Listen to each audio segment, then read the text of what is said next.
Ya, Assalamualaikum warahmatullahi wabarakatuh.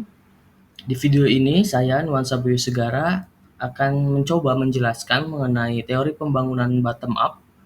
Di sini, di depan kalian sudah ada beberapa hal yang akan saya sampaikan mengenai teori bottom up.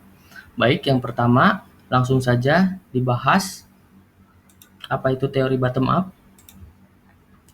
Nah, di sini kita dapat melihat bagaimana paradigma bottom up. Jadi, teori ini merupakan teori pembangunan yang baru dan merefleksikan perubahan gagasan tentang hakikat dan tujuan pembangunan. Strategi pembangunan ini memperhitungkan poverty, employment, dan diarahkan pada peningkatan self-reliance.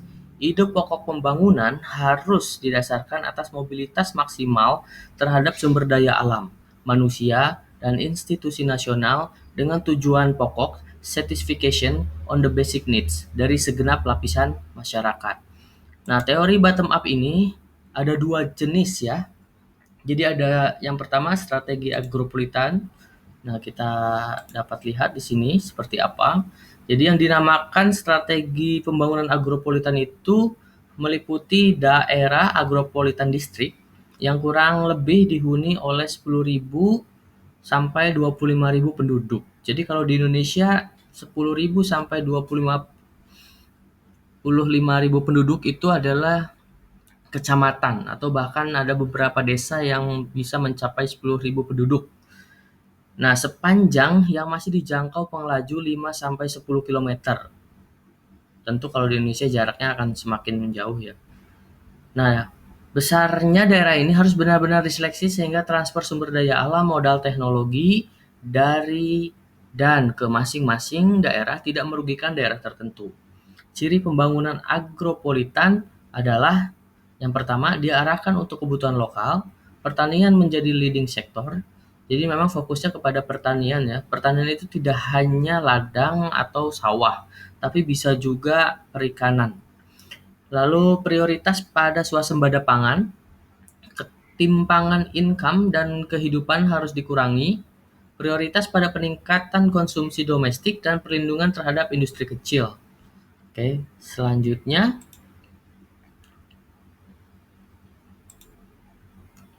Nah, yang kedua di sini ada integrated regional development.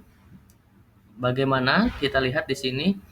Yang pertama, ini adalah bertujuan untuk menciptakan ikatan hubungan kerja antara tiga hierarki pemukiman, antara pusat pelayanan perdesaan, lalu kota sebagai pusat pemasaran kecil, dan pusat regional. Jadi agar strategi tersebut dapat berjalan, maka harus melibatkan 8 prinsip dasar. Yang pertama harus didasarkan sumber daya, lembaga, dan praktek yang sesuai dengan budaya lokal, lalu melibatkan budaya lokal dalam perencanaan dan implementasi pembangunan, menyesuaikan dengan teknologi modern, pelayanan dan fasilitas kondisi setempat, lalu mempromosikan spesialisasi dalam bidang produksi, menggunakan metode tepat guna, biaya rendah, dan secara kultural diterima dalam rangka melakukan perubahan. Lalu merubah lembaga-lembaga dan praktek yang tidak produktif, menciptakan prakondisi lewat perencanaan untuk melakukan transformasi dan perubahan dalam struktur serta proses sosial, ekonomi politik, dan administrasi termasuk elemen struktur keuangan. Juga proses perencanaan yang fleksibel. Nah, itu dua teori pembangunan bottom up.